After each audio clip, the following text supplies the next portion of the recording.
Good afternoon. It's Friday the 28th of October 2016. Welcome to UK Column News.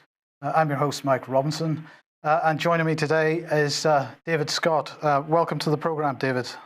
Thank you very much, Mike. Brian not here today. He is in London supporting Sergeant Blackman. We'll have news about that on Monday, no doubt. Now, David, we're going to start off with the CSA inquiry in Scotland. This is the Right Honourable, no less, Lady Smith, who's the latest head of the Child Abuse Inquiry in Scotland. I think she was appointed in July. Is that correct?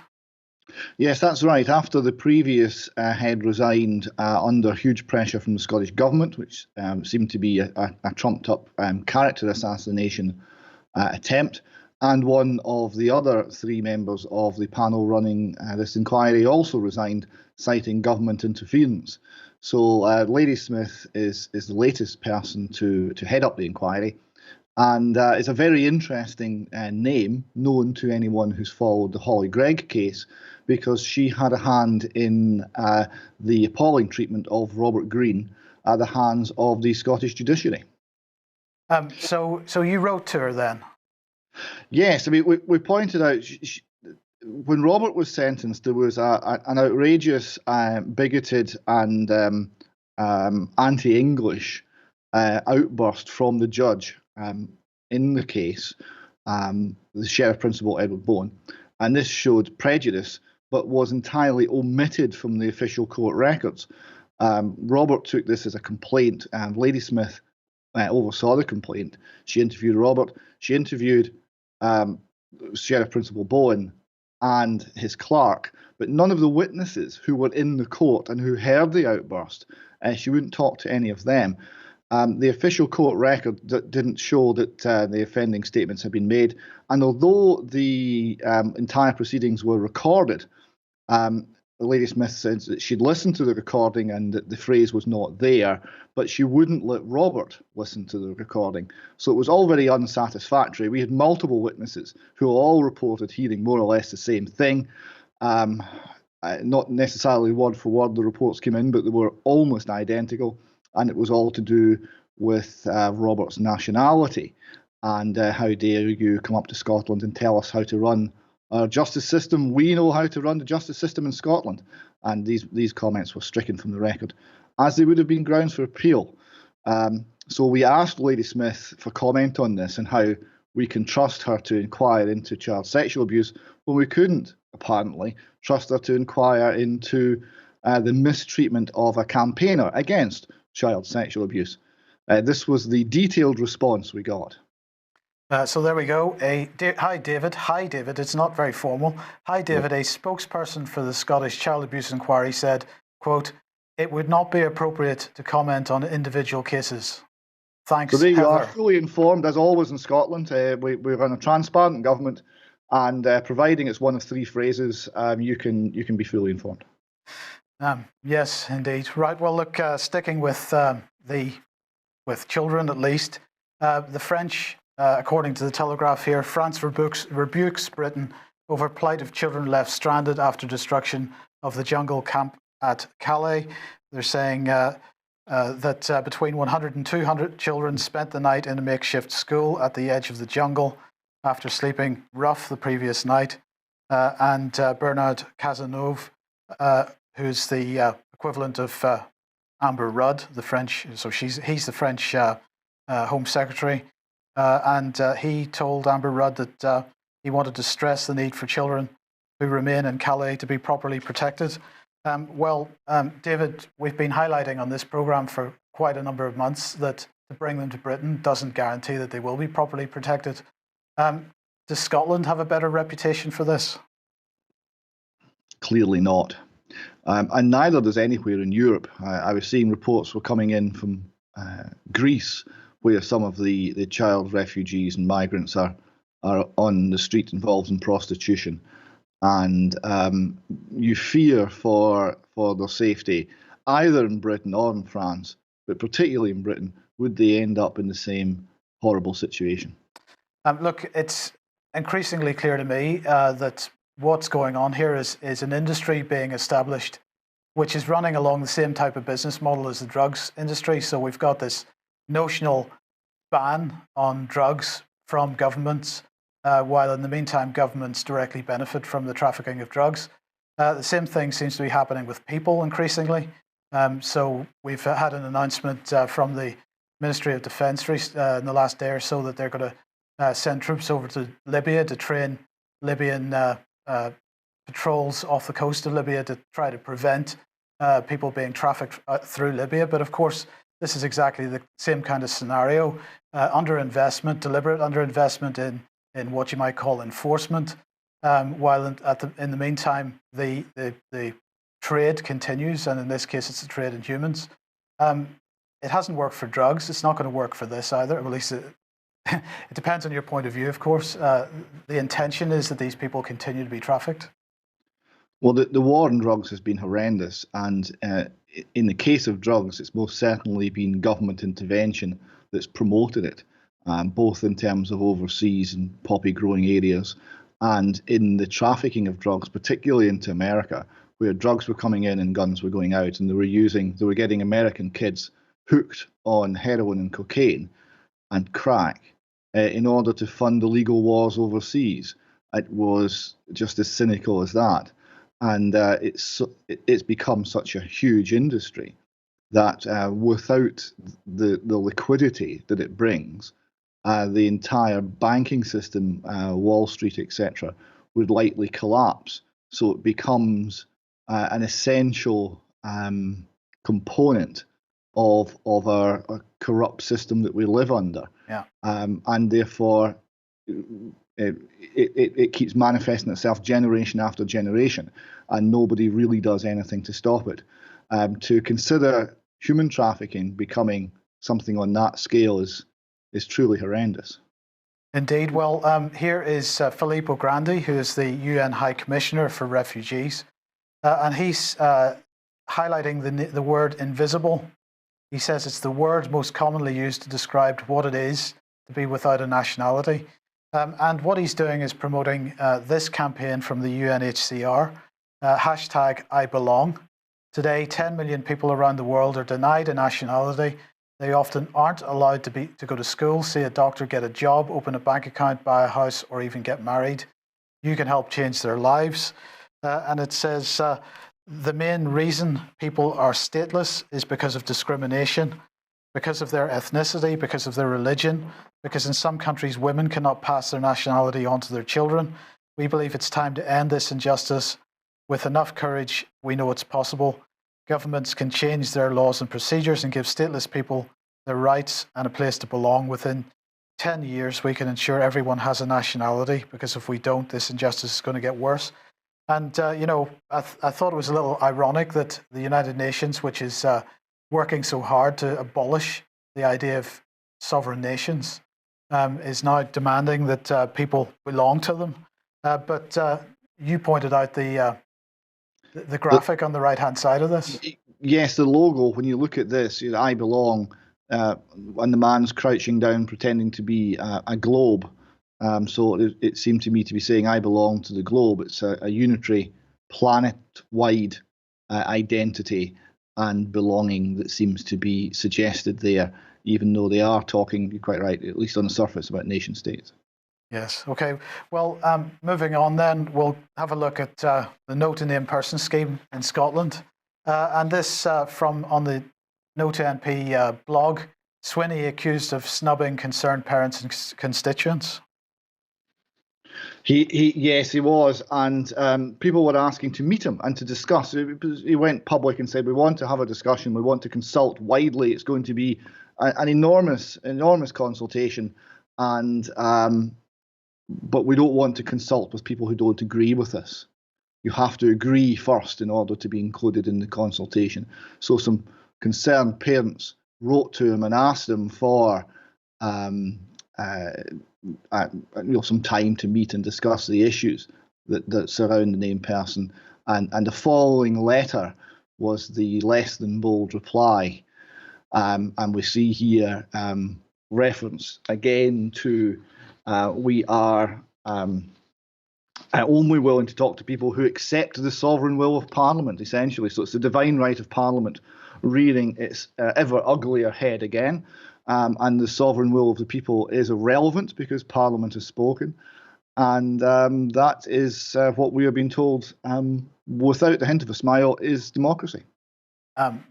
It is a pretty spectacular approach, both from the Scottish government and the Westminster government, that really we cannot comment or criticise or change the mind of Parliament, because the will of Parliament is supreme.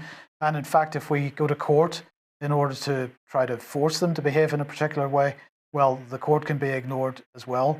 This is a staggeringly unconstitutional position to take.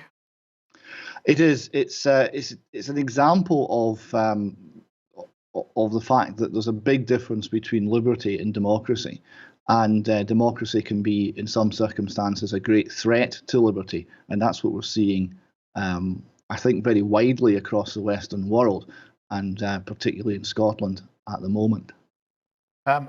So, is this your doing? Yes, this is me. This is my doing.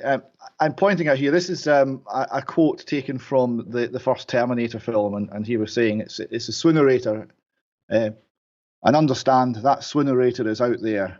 It can't be bargained with. It can't be reasoned with.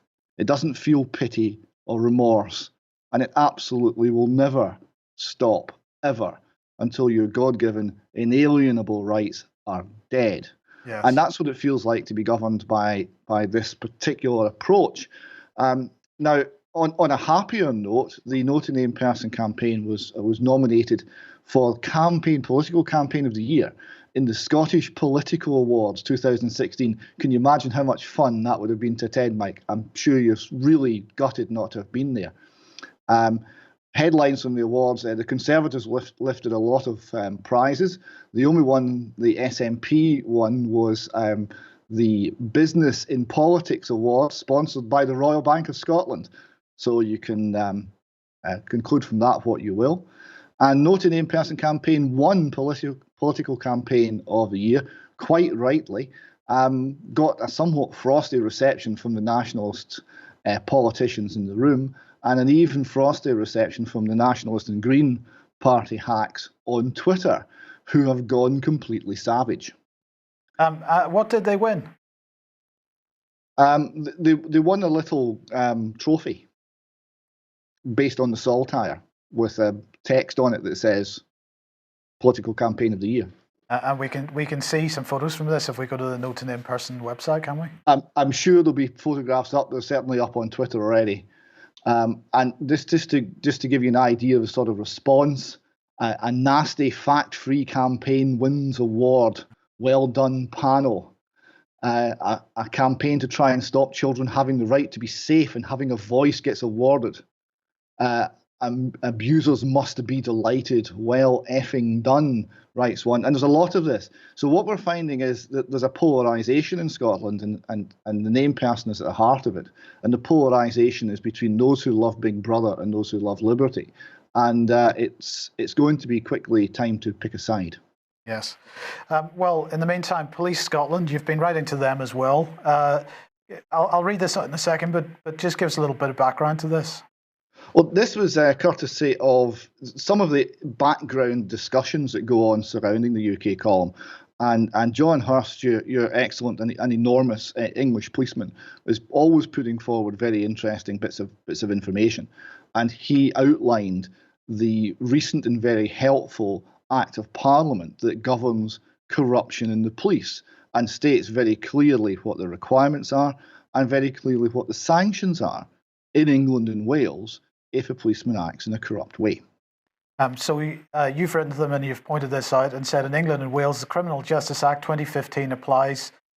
Corrupt or other improper exercise of police powers and privileges. A police constable listed in subsection 3 commits an offence if he or she A. exercises the powers and privileges of a constable improperly, and B. knows or ought to know that the exercise is improper.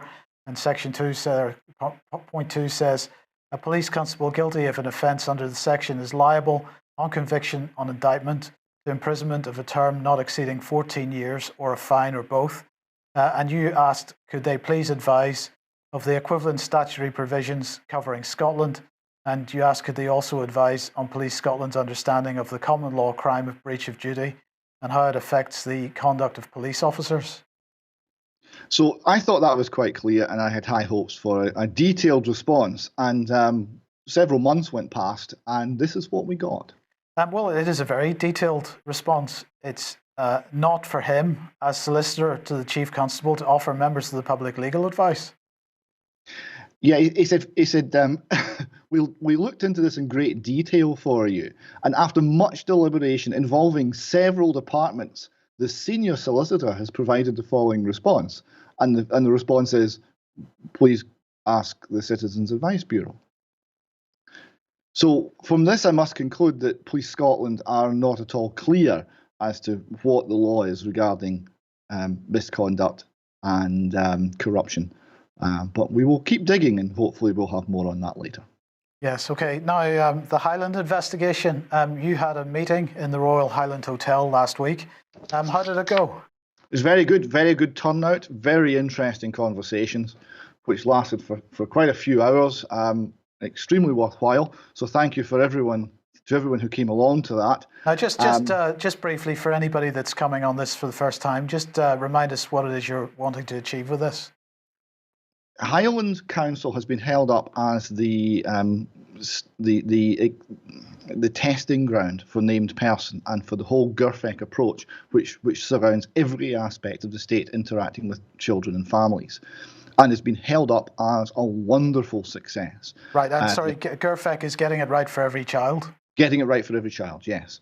And the apostle of GERFEC is a gentleman called Bill Alexander from Highland Council, and his constant refrain is, come to Highland, see how well it's working. No one could have any problems with this. It's been proven to work so well on the ground. So we started to make some inquiries, and we found an entirely different story. We found council officials behaving in the most dreadful ways towards loving parents. And what we're doing is we're gathering information, we're gathering stories, we're gathering accounts, and we're seeing patterns. So it's not just one or two stories, we're seeing patterns as to how GERFEC and the named person really operates. One thing that came out of Wednesday night was the realisation that almost nobody in Highland Council who was a child or who had a child during the GERFEC named person trial, and remember, named person, we're told, is a single point of contact, so parents know who to talk to if there's a problem. Almost nobody knew they actually had a named person because Highland Council simply didn't tell them. It was secret. So they didn't get many complaints because nobody knew the scheme was actually running. How can you have a single point of contact if you don't know they exist? So effectively what was going on there was somebody was spying on families and children, and they had no awareness of that. That's exactly correct. It's a single point of contact about families, not for families. Now, last week we covered a little bit on this subject, and we covered a case, a very distressing case, where a girl aged, I think 9, tried to hang herself, tried to commit suicide in front of other children in a primary school in Highland. There was an article in the local press which finished off local councillor Roddy Balfour said, quote, there is no doubt there's been a problem with bullying, but I'm satisfied that it is being addressed by the school, end quote. So nothing to see here. Now, it transpires Mr. Roddy Balfour has quite a lot of other connections to quite troubling cases. We had one where the parents were involved again with severe bullying, and they went to Roddy Balfour for assistance, and they took with them lots of documentation to justify their case that they were being badly treated by Highland Council. And he was shocked, and he said he'd do something, and he was right on their side, and he was extremely supportive. And off he went to meet the council officials. And 9 months later, the parents hadn't heard anything from him, and they contacted him, and he said he'd been warned off. So we wrote to him. He said, Mr. Balfour, I've been passed information regarding a request constituents made of you to intercede on their behalf with Highland Council Education Department. I understand that you visited this family in their home and expressed outrage and disbelief at what they were going through. Armed with documentation from the family that supported their view and claims, you attended a meeting with Mr. Hector Robertson and Mr. John Bruce of the Highland Council Education Department. You had no contact with the family following this meeting until nearly 9 months later, when one of the parents telephoned you. They asked you why you had abandoned them, to which you responded you had been warned off. At the meeting with Mr. Robertson and Mr. Bruce, I understand that the family's advocate had also contacted you over your remarks, and you told them that you had been advised to walk away from it and to stay out of it, which by all accounts you did. Clearly some pressure was brought to bear on you. Could you explain how and by whom, if known to you, why this was done? Could you also explain why you complied? Okay, so that was the question that went into Mr. Roddy Balfour, and a similar one went in to Miss Glynis Sinclair, who had a similar lack of response once interacting with the council. Now, the reply that came back was essentially Mr. Roddy Balfour had no recollection of these events. Couldn't remember it at all, and it must have been a very long time ago, which it really wasn't. And that was that. So we did go back and try to jog his memory, and we do wonder whether being intimidated, elected officials being intimidated by officials of Highland Council is such a common event that no one case sticks out in his mind, or exactly what the explanation is here. But we're now not getting any response from Mr. Balfour either. Okay, so that investigation continues, and others, and you're going to have some articles on the website in the not too distant future? Yes, there'll be articles up probably later today. Okay. Well, yesterday we were discussing press regulation and the latest attempts to impose the results of the Leveson inquiry in this country. And just to give a bit of a reminder, we have a regulator of the regulators, which is the press recognition panel. And they, in the last few days, recognized Impress, which is one of the two regulator bodies that has been set up post Leveson. And Impress is the regulator which has the backing of the Media Standards Trust and the Hacked Off campaign and the people that have been campaigning for press regulation in the country. And IPSO is the other regulator. IPSO has most of the mainstream newspapers in the UK affiliated with it. It is not wanting to be affiliated itself with the Royal Charter that was established following the Leveson inquiry. And there was a very good reason for that, and that was the Section 40 of the Leveson inquiry, which says that if a newspaper refuses to register with the recognised regulator and someone brings a complaint, a libel complaint, for example, and there's no successful resolution via arbitration, if it goes to court, then court costs, whether the newspaper or the media outlet wins or loses the case, all the court costs would be applied to that media outlet. So this is clearly very, very dangerous, even for the big media companies. So today in the Guardian is this article by Roy Greenslade saying press freedom danger if MPs vote Section 40 by the back door. Now at this point, Section 40 is not part of law, but Section 40 could only become part of law if there was a regulator which was recognised by the press recognition panel. That has now happened in the past few days. So now the next step looks like the legislation which will enable Section 40. So what Roy Greenslade is saying here is that he has to go back to the 11th of October and to the House of Lords. And on that day, 4 peers, he says, led by Baroness Sheila Hollands. Now, Sheila Hollands was closely linked to the Hacked Off campaign and the Media Standards Trust. She's a crossbencher in the House of Lords. She tabled amendments to the Investigatory Powers Bill, as if the Investigatory Powers Bill, which is the Snoopers Charter, isn't bad enough. But she tabled amendments to that aimed at bringing in Section 40 by a new route, i.e. by the back door. And Roy Greenslade goes on to say it would have the effect of making newspapers pay costs, as we've said, for both parties in phone hacking claims. Holland's intention was explicit in her speech. She said there had not been an explanation from the former Culture Secretary, John Whittingdale, about his refusal to introduce Section 40. She said that represents a change of government policy which both breaks the cross-party agreement and betrays promises made to both houses and to press abuse victims. So these amendments were carried in the Lords, and the bill now goes to the Lords again for a third reading on Monday, the 31st of October, which is Monday coming, and then goes on Tuesday to the Commons. And therefore, according to Greenslade, it is theoretically possible that Section 40 or some version of it could pass into law. It's uncertain whether the government will be able to whip all Tory MPs into line.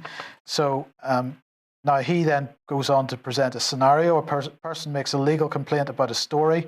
They argue that details could only have been obtained by a journalist hacking into his or her phone. The editor inevitably would ask to seek to protect the reporter's source, and in doing so, it would be impossible to prove whether hacking was or was not involved. And in the ensuing legal action under the Section 40 provision, the newspaper's publisher would be liable for the costs of the claimant as well as his own. It would prove commercially disastrous for some publishers. So that's the situation we're in, David. And as we said yesterday, it's absolutely incredible, is it not, that we now have a legal position where whether you're innocent or guilty, and with no presumption of innocence here, you would be liable for court costs whether you win or lose a case.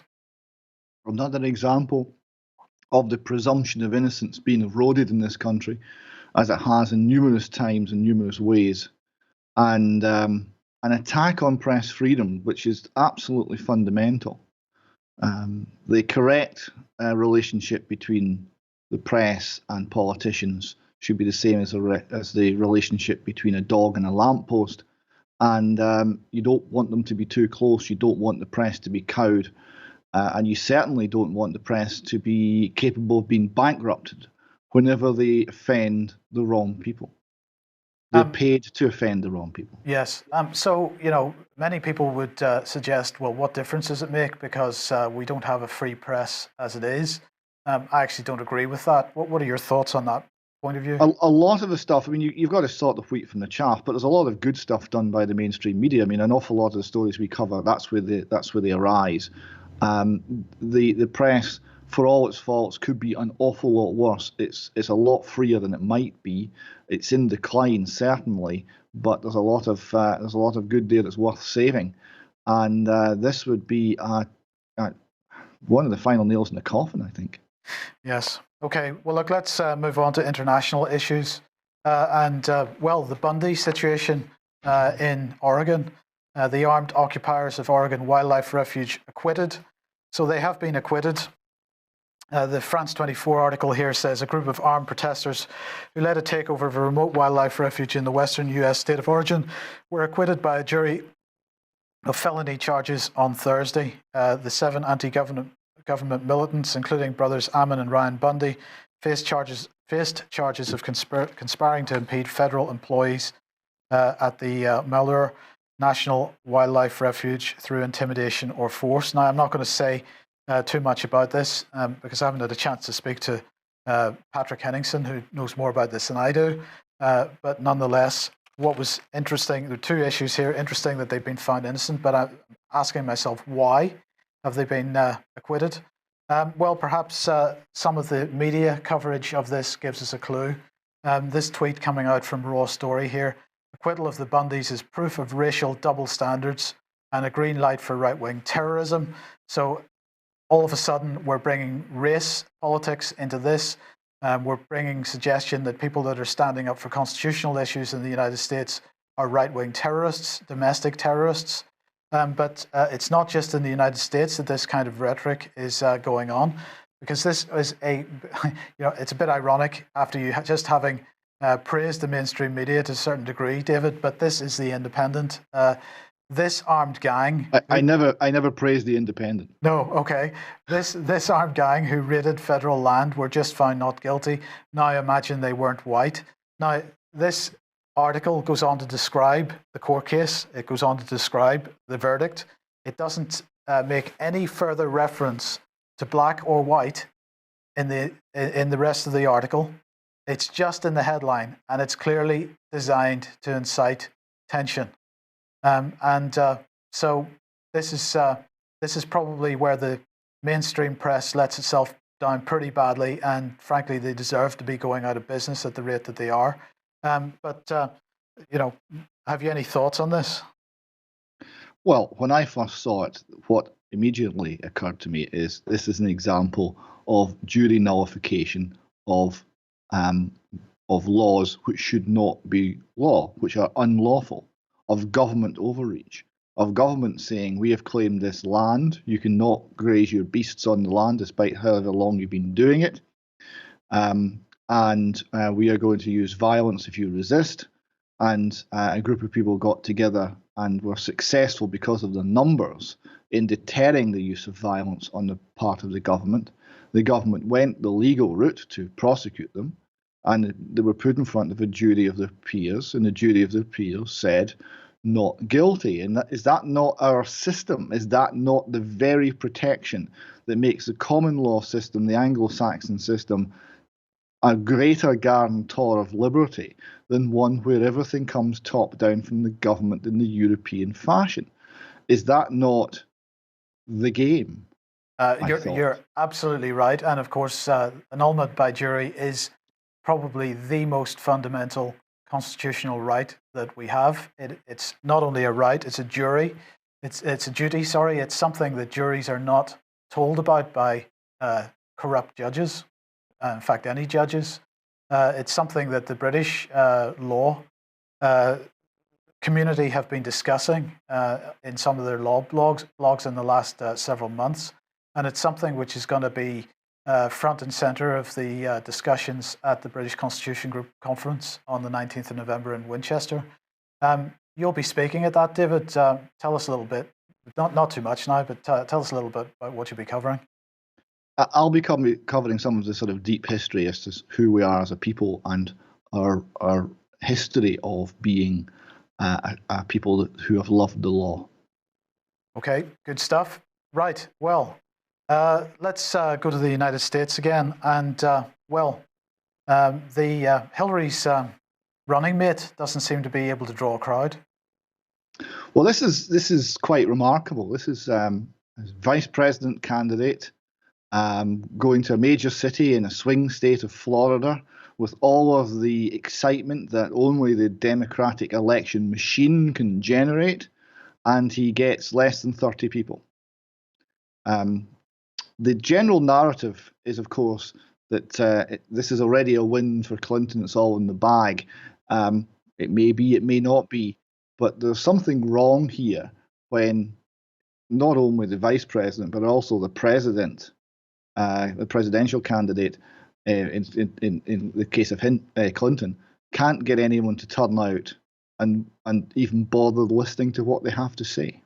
Well, what's interesting is that they've subsequently cancelled at least one subsequent event. So perhaps they were a little unsure about whether they'd get an audience there either. This clearly they felt was embarrassing, so they've decided to cancel. But it's... This week's talk on apathy has been cancelled due to lack of interest. Yes, indeed. But there's other things not going quite so well for the Clinton campaign at the moment. And a video has turned up which seems to, seems to support the notion that the Trump rallies have been subverted in some way.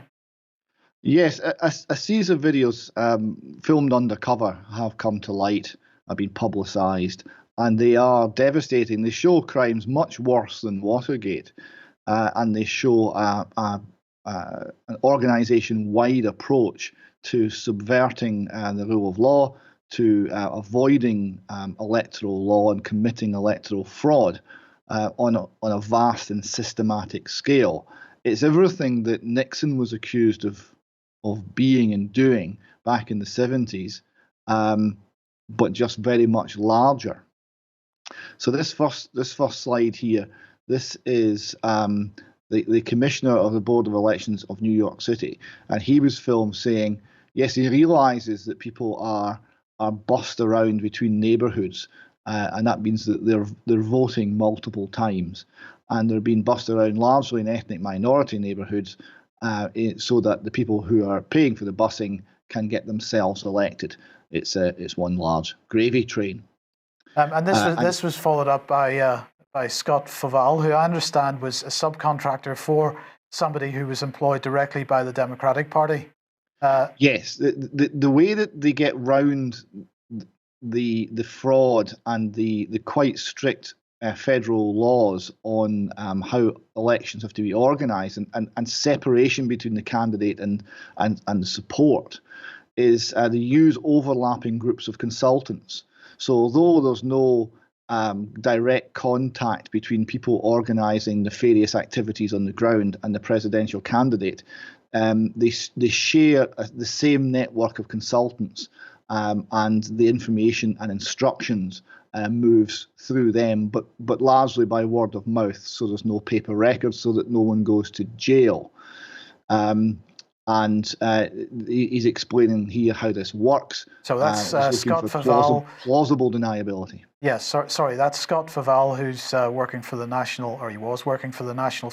He was national field director at Americans United for Change, and he's saying the things that we have to watch is making sure there's a double blind between the actual campaign and the actual DNC and what we're doing. There's a double blind there, so they can plausibly deny that they knew anything about it. And he later goes on to explain that they know absolutely what's going on, but as long as they have deniability, no one goes to jail. And then Aaron Black, DNC Rapid Response Coordinator. So the Chicago protest, when they shut all that was us.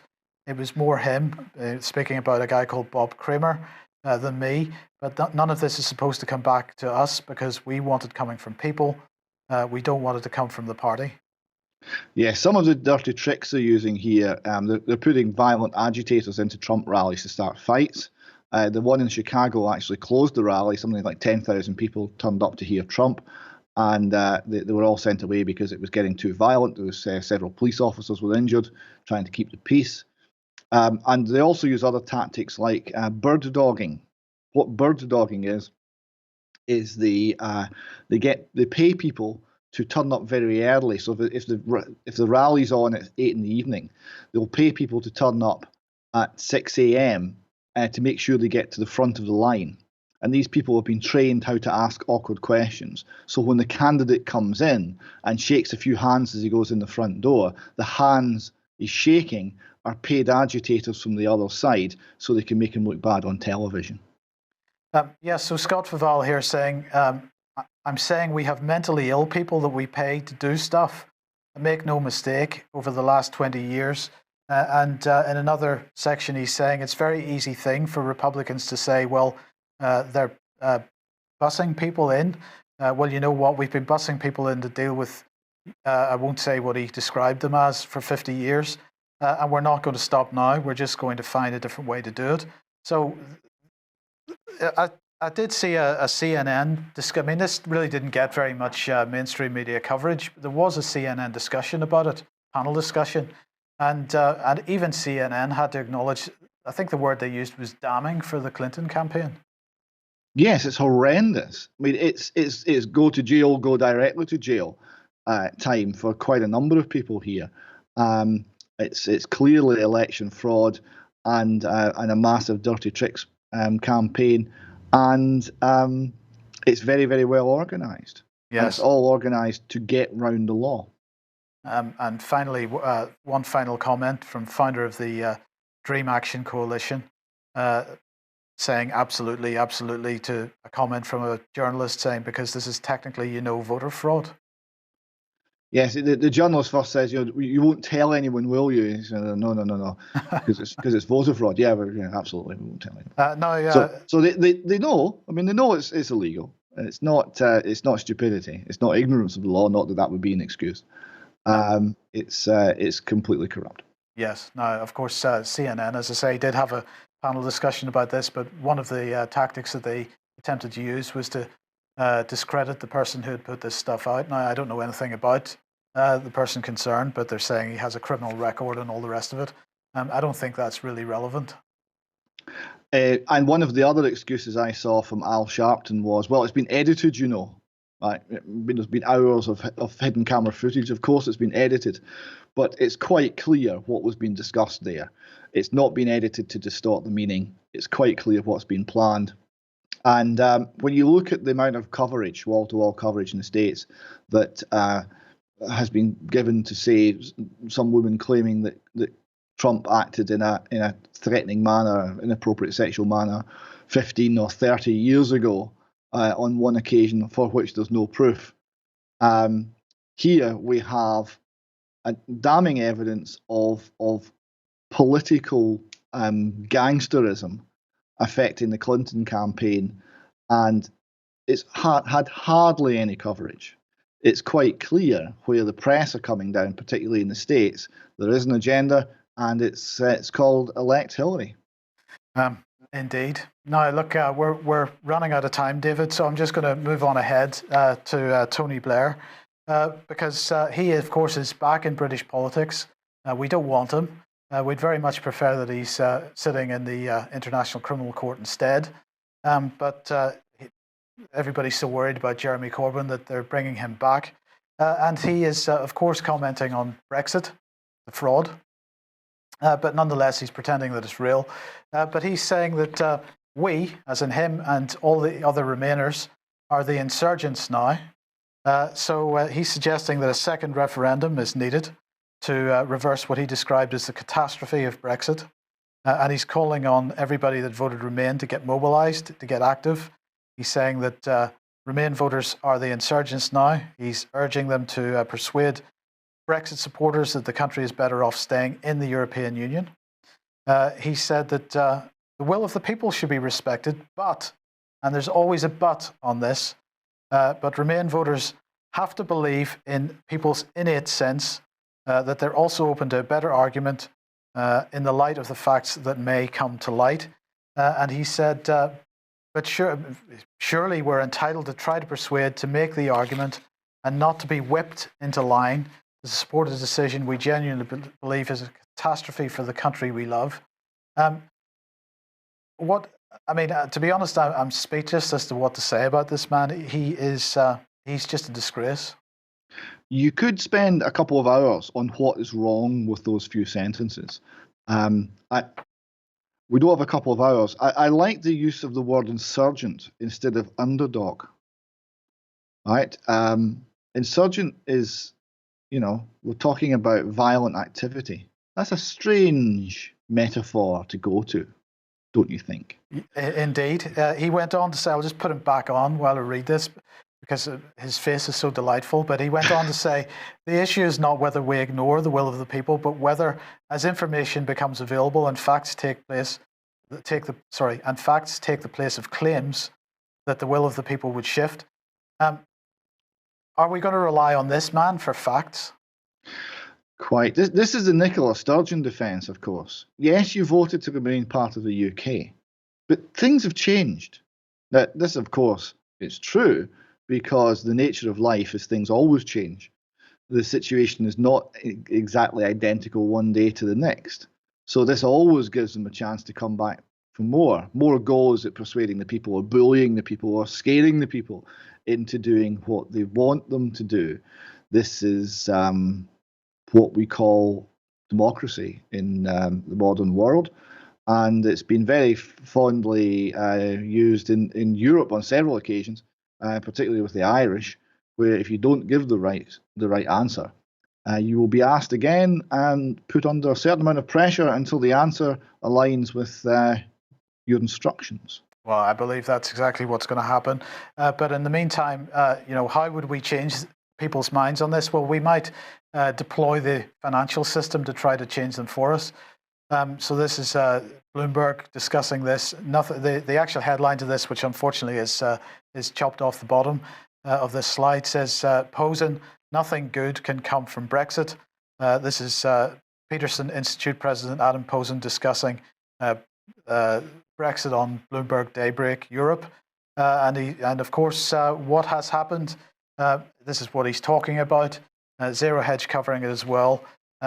Basically, there's been a court case in Northern Ireland over whether Theresa May can press ahead with Brexit, despite the opinions of half the country, is what the argument was. That court case was lost in a high court in Northern Ireland, and as a result, and immediately the result was announced, sterling fell once again significantly on the markets, and this was not normal market activity, David. This is somebody intervening to cause this to happen, and is this the tactic that they're going to use to try to change people's minds? Quite possibly. There's not many levers that work anymore. Most of the levers that they rely on for power are no longer connected to anything. One thing they can do is they can make the markets go up and down and run scare stories about this. But there's other narratives coming forward now in the alternative media. It's much more accessible to get a different viewpoint out now. There are no longer. There might still be gatekeepers in the world of information, but the walls are down, and it's very doubtful as to whether these sort of scare stories and tactics will actually have the effect that they once did, because we have the internet, we're able to communicate with one another, and we've been had once or twice too often, and more people are waking up to how it's done. And we've been particularly had once or twice too often by Tony Blair. So if they are deploying Tony Blair in an effort to persuade us to remain, they've got to be shooting themselves in the foot in the process. That is a desperate measure, I agree. Yes. Okay, well, we'll leave it there on that desperate measure. Thank you very much, David, for joining us once again. We'll see you next week, I hope. And everybody that's joined us, thank you for joining us. Have a good weekend, and we'll see you at 1 p.m. As usual on Monday. Have a good weekend. Bye-bye.